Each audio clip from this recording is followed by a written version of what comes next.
मेरे अजीज दोस्तों, आज मैं आप तक एक ऐसा वाकया पहुंचा रहा हूं जो आपके दिलों में सनसनाहट पैदा कर देगा। ये तजुर्बा सिर्फ एक दास्तान नहीं, बल्कि एक हकीकत है जो सुनने वाले के दिल को हिलाकर रख देती है। बरसात की ठंडी बूंदों में कांपती, लरसती हुई एक नाजुक सी लड़की अपनी थरथराती सांसों और डरे हुए कदमों के सहारे आखिरकार एक बूढ़े फकीर की झोंपड़ी तक जा पहुंची। और फिर जो कुछ उस बुजुर्ग मगर अक्लमंद और गहरी निगाह वाले फकीर ने उस सहमी हुई लड़की से कहा और किया, उसे सुनकर आप हैरत में डूब जाएंगे। ये जंगल कोई साधारण जगह न था। ये एक वीरान और खौफनाक वादी थी, जहां रात की खामोशी इतनी गहरी हो जाती कि वहां न इंसान ठहरने की जुर्रत करता, न ही जानवर। उसी सुनसान जंगल में तकरीबन 60 बरस का एक बूढ़ा फकीर बसता था, जिसे लोग दूर दराज के इलाकों तक बाबा रहमत के नाम से पुकारते थे। उसकी नाजुक मगर बुलंद कामत शख्सियत और उसकी तेज आंखों की रोशनी में अब भी एक अजबसी रबानियत बाकी थी। बरसों से वो इसी वीराने में एक झोंपड़ी बनाकर तन्हाई की जिंदगी बसर कर रहा था। वाकया उसी रात का है जब आधी रात का वक्त था और जंगल की हवा भी सहमी समीसी महसूस होती थी। चारों तरफ शोर बरपा था। बादल गुस्से से गरज रहे थे। बिजली आसमान को चीरती हुई धरती तक अपना खौफ उतार रही थी और बारिश ने हर दरख्त को हिलाकर रख दिया था। बाबा रहमत हमेशा की तरह अपनी झोंपड़ी के अंदर बैठे थे। कभी तफक्कुर की गहराइयों में डूब जाते, कभी धीमी आवाज में कोई बेखुदी का नगमा गुनगुनाते रहते। अचानक दरवाजे पर एक दस्तक हुई और फिर दूसरी, फिर लगातार कई बार, जैसे कोई अपनी जान बचाकर पनाह मांग रहा हो। बाबा रहमत चौंक उठे कि इस सुनसान वीराने में, वो भी आधी रात को, कौन आ सकता है। वो फौरन उठे और दरवाजा खोला। सामने का मंजर देखकर उनकी आंखें पल भर के लिए जम सी गई। सामने जो मंजर था उसने बाबा रहमत की निगाहों को थाम लिया। एक निहायत हसीन मगर सहमी हुई लड़की उनके दरवाजे पर खड़ी थी। बरसात ने उसके लिबास को भिगोकर लर्जा कर दिया था और वो पूरी तरह कांप रही थी। उसकी आंखों में ऐसा खौफ झलक रहा था मानो कोई संगीन मुसीबत उसका पीछा करती हुई यहां तक आप पहुंची हो। बाबा रहमत ने गहरी सांस लेकर नर्म और पुरसुकून लहजे में कहा, बेटी तू कौन है। बाबा रहमत ने सवाल किया, बेटी तू कौन है और ऐसी रात में इस वीरान जंगल में अकेली कैसे आ पहुंची। बाहर तो तूफान है, अंधेरा है और बारिश का सिलसिला थमता नहीं। तू कहां से आई है और किस सहारे पर निकल पड़ी। लड़की ने कांपती हुई आवाज में कहना शुरू किया, बाबा जी, मेरा नाम नूर है। मैं गांव नूरपुर की रहने वाली हूं। वहां के कुछ जालिम लोग मेरे पीछे पड़ गए हैं। मेरी इज्जत पर उनकी बुरी निगाह है। वो मुझे नुकसान पहुंचाना चाहते हैं। मैंने किसी तरह अपनी जान बचाई और भागते भागते सीधा आपकी झोंपड़ी तक पहुंच गई हूं। बाबा रहमत की आंखों में तफक्कुर की लकीरें उभर आई, मगर उन्होंने और कुछ पूछने के बजाय दरवाजा और खोलते हुए नर्म लहजे में कहा, बेटी डरने की जरूरत नहीं, अंदर आ जाओ। यहां तुझे कोई तकलीफ नहीं पहुंच सकेगी। लड़की कांपते कदमों से झोंपड़ी में दाखिल हुई। उसके भीगे लिबास बदन से चिपके हुए थे और चेहरे पर थकान व खौफ साफ नुमाया था। बाबा रहमत ने उसे ओढ़ने के लिए एक पुराना कपड़ा लाकर उसके हाथों में थमा दिया और नरमी से कहा, बेटी बैठ जाओ, घबराहट छोड़ दो। अब खुलकर बता, मामला आखिर है क्या। लड़की ने थरथराते लहजे में जवाब दिया, बाबा जी, मेरा नाम नूर है। मैं नूरपुर के मशहूर फरीद मोची की बेटी हूं। चंद दिन पहले मेरे वालिदैन इस दुनिया से रुखसत हो गए। उनके जाने के बाद से ही गांव के कुछ मर्दों का रवैया बदल गया। पहले तो वो अजीब निगाहों से देखते थे, फिर इशारों कनायों की हद तक पहुंच गए और अब तो खुलकर धमकाने लगे हैं कि अगर उनके साथ न चली तो मुझे भारी नुकसान उठाना पड़ेगा। वो मेरी तन्हाई और बेबसी को एक आसान शिकार समझने लगे हैं। मैंने जान, लड़की ने कहा। अपनी जान बचाने के लिए मैं सीधे जंगल का रुख कर बैठी और यहीं तक पहुंच गई। बाबा रहमत खामोशी से उसकी हर बात सुनते रहे। उनके चेहरे पर कोई हैरानी का असर न था, मगर निगाहों में सवाल जरूर छुपे हुए थे। वो देर तक उस लड़की की आंखों में झांकते रहे और दिल ही दिल में सोचने लगे। बाबा रहमत सोच में डूब गए। क्या वाकई ये मासूम बच्ची किसी बड़ी मुसीबत से जान बचाकर यहां पहुंची है, या इसके पीछे कोई और, मानो इस दास्तान के पीछे कोई और ही कहानी छुपी हो। लड़की कभी हल्की सी मुस्कान बिखेर देती और कभी अपने भीगे हुए बालों को सलीके से संवारने लगती। उसकी हर हरकत में कुछ ऐसा था जिसने पूरे माहौल को और भी परसरार बना दिया। सामने वो नाजुक सी अदाओं वाली लड़की एक बूढ़े फकीर के साथ पुरानी झोंपड़ी में बैठी थी। कोने में जलता हुआ मध्यम दिया पूरे मंजर को अजबसा ड्रामाई रंग दे रहा था। बाबा रहमत बरसों से उस वीरान जंगल में अकेले जिंदगी गुजार रहे थे, मगर आज पहली बार उनकी खामोश रात में एक अजनबी लड़की की मौजूदगी ने सब कुछ बदल कर रख दिया। उनके दिल में हमदर्दी तो थी, लेकिन उसके साथ एक अजीब सी बेचैनी भी जन्म ले चुकी थी। वो खुद को समझा रहे थे, मगर अंदर ही अंदर सवालों का तूफान उठ खड़ा हुआ था। अचानक लड़की ने नरम आवाज में कहा, बाबा जी, मुझे बहुत डर लग रहा है। बाहर हर तरफ अंधेरा ही अंधेरा है।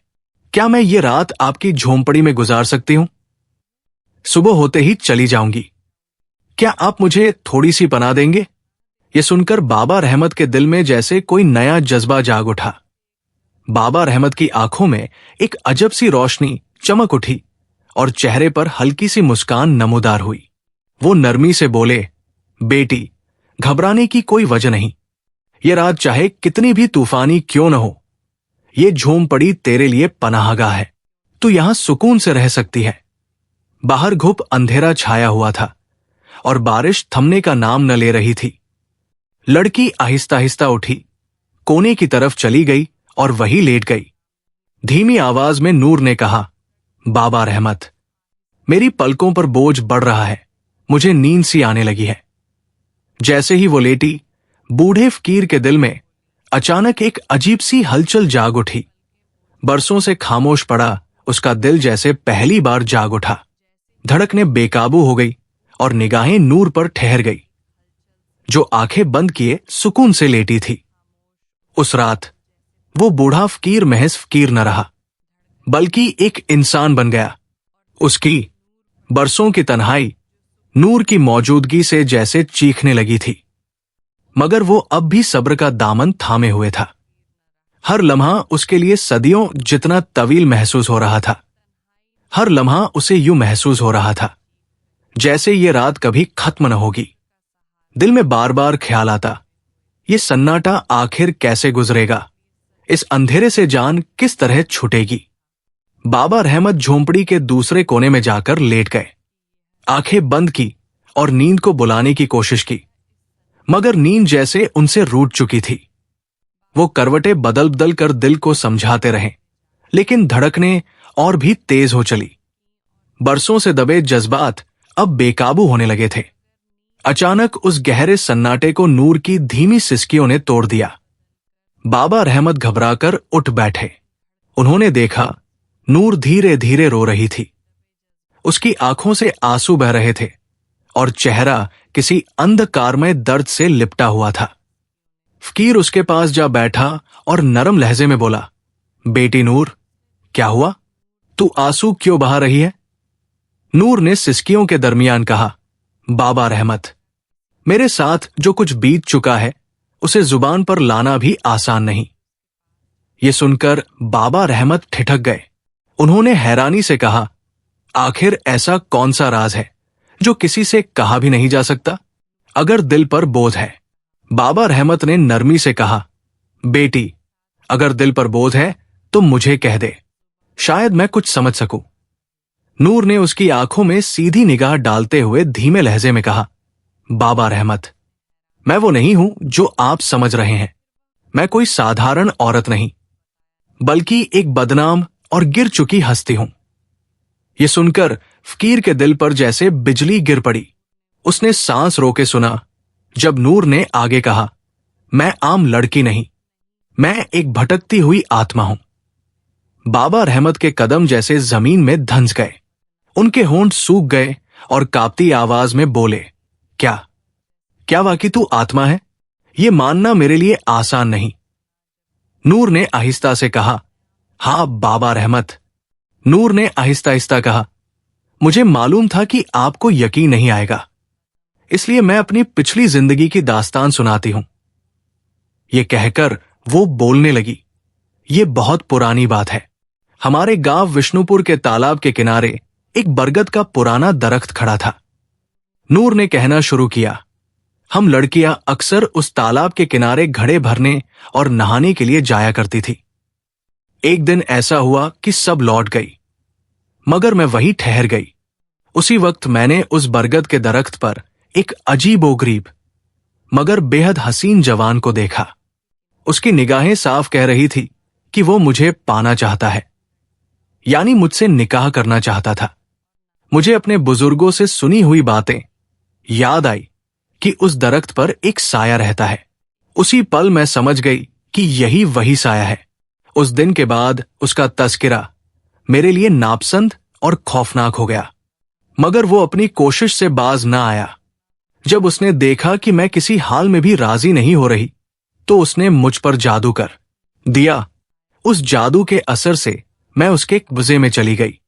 उसने मेरी मर्जी के खिलाफ मुझसे निकाह कर लिया, लेकिन उसकी आरजू कुछ और थी। वो चाहता था कि मैं दिल से उसके हवाले हो जाऊं। वो जबरदस्ती कुछ ना कर सकता था, लेकिन उसकी ख्वाहिश थी कि मैं खुद अपने दिल से उसके करीब आऊं। विवाह की रात भी मैंने उसे अपने से दूर रखा। उसी वक्त उसका मिजाज बदल गया। वो मुझ पर जुल्म ढाने लगा, यहां तक कि मारते मारते मेरा जिस्म अर्धमृत सा हो गया। उसने मेरी टूटी सांसों के दरमियान कहा, तू मर जाएगी, मगर तेरी आत्मा को सुकून तभी मिलेगा जब तू किसी बूढ़े मर्द के साथ संबंध बनाएगी। ये सुनकर बाबा रहमत का दिल कांप उठा। सीने में जैसे तूफान उमड़ पड़ा।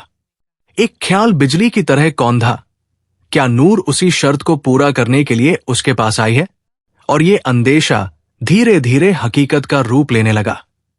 नूर ने कांपते हाथों से उसका हाथ थाम लिया और रुआंसी आवाज में बोली, बाबा रहमत, मैं झूठ नहीं कह रही। अगर आपने आज मेरा साथ न दिया तो मेरी आत्मा हमेशा हमेशा के लिए इस जंगल में भटकती रहेगी। बूढ़े फकीर का जिस्म सिहर उठा। रगों में जैसे बर्फ दौड़ गई। पसीने की बूंदें माथे से ढलक पड़ी। जिस नूर को वो अब तक एक मासूम और बेसहारा बच्ची समझ रहा था, वही खुद को एक भटकी हुई आत्मा बता रही थी।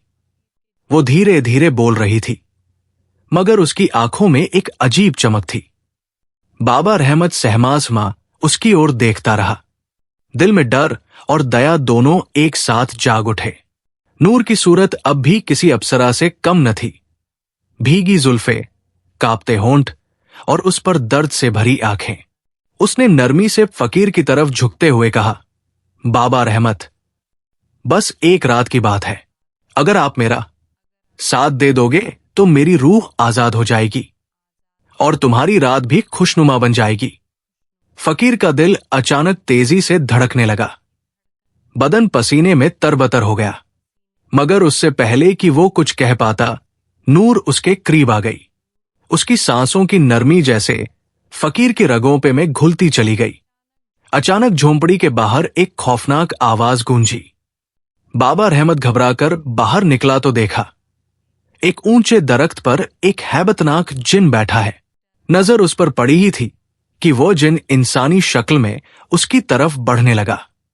फकीर ने पलटकर नूर की तरफ देखा और कांपती आवाज में पूछा, ए नूर, तू आखिर है कौन? मगर नूर खामोश रही। उसका चेहरा एक अजीब सन्नाटे में डूबा हुआ था, जैसे वो किसी और जहान में खो गई हो। अब जिन बिल्कुल करीब आ चुका था। उसकी आंखें दहकते अंगारों की तरह चमक रही थी। बाबा रहमत ने कांपते होठों से पूछा, तू कौन है? जिन गरज उठा, मैं वही हूं जिसने नूर को तेरे पास भेजा है। ये सुनते ही फकीर पर सब राज खुल गया। समझ आया कि ये सब एक जाल था। नूर उस जिन की कैद में थी और उसी के जरिए वो बाबा रहमत को अपने मकसद के लिए इस्तेमाल करना चाहता था। फकीर ने सख्त लहजे में कहा, तेरा ये काला जादू मुझ पर कभी असरअंदाज नहीं हो सकता। क्या समझा था तू? एक हसीन औरत भेजकर मेरी राह बदल देगा? जिन ठहाका लगाकर बोला, भटक तो तू पहले ही चुका था। अगर ये नूर खुद को रूह ना कहती तो तू अपने जज्बात की रो में बहुत पहले बह गया होता। फकीर ने अफसोस से नूर की तरफ देखा। वो सर झुकाए खामोश बैठी थी। उसकी आंखों में शर्मिंदगी की परछाइयां साफ झलक रही थी। उसकी आंखों में आंसुओं की परछाई तैर रही थी। खामोशी में डूबी नूर सोच रही थी वो किस कदर बड़ा गुनाह करने के करीब पहुंच गई थी। उसी लम्हे जिन दहाड़ उठा, अब तू मेरे जाल में पूरी तरह फंस चुका है बूढ़े फकीर। बूढ़े फकीर ने आंखें मूंद ली और दिल ही दिल में अपने रब को पुकारा। फकीर ने दिल में सोचा, मैं आखिर इस मुसीबत से निजात कैसे पाऊं? उसने आंखें खोली और नूर की तरफ देखते हुए कहा, अपने दिल पर हाथ रख और सोच, तू क्या करने जा रही थी? मैंने पूरी जिंदगी किसी औरत के साथ कोई खता नहीं की। फिर तू क्यों चाहती थी कि मेरी बरसों की साधना, मेरे नफ्स की बुराइयों से लड़ी गई जंग सब जाया हो जाए? जरा अपने अंदर झांक और समझ, तू आखिर क्यों इस राह पर चल पड़ी? फकीर के लफ्ज अभी खत्म भी न हुए थे कि जिन गरज कर बोला, ए बूढ़े फकीर, अब कुछ नहीं हो सकता। वक्त तेरे हाथों से फिसल चुका है। जो मुकद्दर था वो अब होकर रहेगा। उसी लम्हे नूर ने लरजती निगाहों से फकीर की तरफ देखा और कांपती आवाज में कहा, बाबा रहमत, मुझे नहीं मालूम कि सच क्या है और झूठ क्या। मेरा तो बस इतना ख्वाब है कि किसी तरह मेरी बेचैन रूह को सुकून मिल जाए। बूढ़े फकीर ने नरम लहजे में जवाब दिया, ए नूर, सुकून की राह कभी आसान नहीं होती। अपने दिल की गहराइयों में उतरकर उसे तलाश करना पड़ता है। फकीर ने नर्म आहंग में कहा, इस आग को बुझाने के लिए तुझे खुद को पहचानना होगा। अपनी भटकी हुई रूह की जंग तुझे अपने ही दम पर लड़नी पड़ेगी। फिर उसने आंखें मूंदकर धीमे स्वर में इजहार किया, ये जद्दोजहद रूह की है। इसमें कोई और तेरा सहारा नहीं बन सकता। ये लड़ाई तुझे अकेले ही लड़नी है। फकीर की ये बात सुनकर नूर जैसे गहरी नींद से जाग उठी। उसने खामोशी से आंखें बंद की और सरगोशी में कहा, बाबा रहमत, शायद आप सच कह रहे हैं। अब ये जंग मुझे ही लड़नी होगी। फिर उसने आंखें खोली और सीधी निगाह उस खौफनाक जिन पर डाल दी। उसकी आवाज अचानक गरज उठी। उसकी आवाज गूंज उठी, हां, मैं तैयार हूं। नूर एक कदम आगे बढ़ी। अब उसके चेहरे पर खौफ का नामो निशान न था, बल्कि वहां हिम्मत और जुर्रत की रोशनी चमक रही थी। उसने अपना हाथ बढ़ाया और उस हैबतनाक जिन को, नूर ने उस जिन को काबू करने की कोशिश की। जिन ने रोकने की तगादो की, मगर तब तक बहुत देर हो चुकी थी। जैसे ही नूर का हाथ उसके हाथ से टकराया, आसमान पर एक शदीद तूफान बरपा हो गया। हवा की शिद्दत इतनी बढ़ गई कि पूरा जंगल कांपने और लरजने लगा। जिन आसमान में चीखता हुआ उड़ा जा रहा था। वो अपनी जान बचाने की जद्दोजहद करता रहा, मगर अब सब खत्म हो चुका था। नूर के वजूद में वो तावानाई जाग चुकी थी जो भटकी हुई रूह को रहाई बख्शने वाली थी। अब नूर किसी की मोहताज न थी। अपनी ही कुव्वत से उसने उस जिन के खात्मे का इरादा कर लिया था। जिन तड़प रहा था, चीख रहा था, मगर नूर की आंखों में अब सिर्फ बदले की आग और सुकून का अज़्म चमक रहा था। नूर ने अपनी तमाम ताकत समेटकर उस जिन को जकड़ लिया और एक आखिरी झटके में उसकी रूह को चीर डाला। उसी पल वो जिन फिजा में भभक कर राख हो गया। तूफान थमा और झोंपड़ी के अंदर की मध्यम रोशनी फिर लौट आई। नूर ने आंखें खोली तो देखा बूढ़ा फकीर उसके सामने खड़ा है। उसके चेहरे पर गुस्सा नहीं, फकीर के चेहरे पर गुस्से का नामो निशान न था, बल्कि एक सुकून भरी मुस्कुराहट थी। नूर ने शर्मिंदगी के साथ सर झुका लिया और धीमी आवाज में कहा, बाबा रहमत, मुझसे बहुत बड़ी खता होने वाली थी। आपने मुझे उस जिन के फेब से बचा लिया। मैं दिल की गहराइयों से आपकी ममनून हूं। फकीर ने सादगी से मुस्कुराकर जवाब दिया, ये मेरा फर्ज था। भटके हुए को राह दिखाना ही असल खिदमत है। अब तू आजाद है, जहां चाहे जा सकती है। नूर झोंपड़ी से बाहर निकली। अब उसकी चाल में कोई लर्जिश न थी, बल्कि उसमें आजादी की ठंडी हवा और सुकून का एहसास था। वो जंगल के उस रास्ते की तरफ बढ़ गई जहां से कोई भटकी हुई रूह कभी वापस नहीं लौटती। दोस्तों, इस किस्से से हमें यह सबक मिलता है कि इंसान की असली जंग दूसरों से नहीं, बल्कि अपने अंदर के खौफ और कमजोरियों से होती है। अगर हम अपने दिल पर काबू रखना सीख लें तो न कोई शैतान, न कोई जाल हमें बहका सकता है। याद रखें, बुराई चाहे कितनी ही हसीन शक्ल में क्यों ना आए, उसका असली मकसद हमेशा वही रहता है, रूह को भटकाना और दिल को साद में डालना। अंजाम हमेशा बर्बादी की ओर ले जाता है, मगर अगर दिल मजबूत और हौसले से भरा हो तो सबसे अंधेरी राह भी रोशनी की ओर ले जाने लगती है। अंधेरी राह भी अगर हौसले और इरादे से भरी हो तो रोशनी में तब्दील हो जाती है। अगर आपको यह कहानी भाई हो तो वीडियो को लाइक करें, अपने दोस्तों के साथ इसे साझा करें और माजिद डरावनी तथा खामोश कहानियों के लिए हमारे चैनल को सब्सक्राइब करना न भूलें।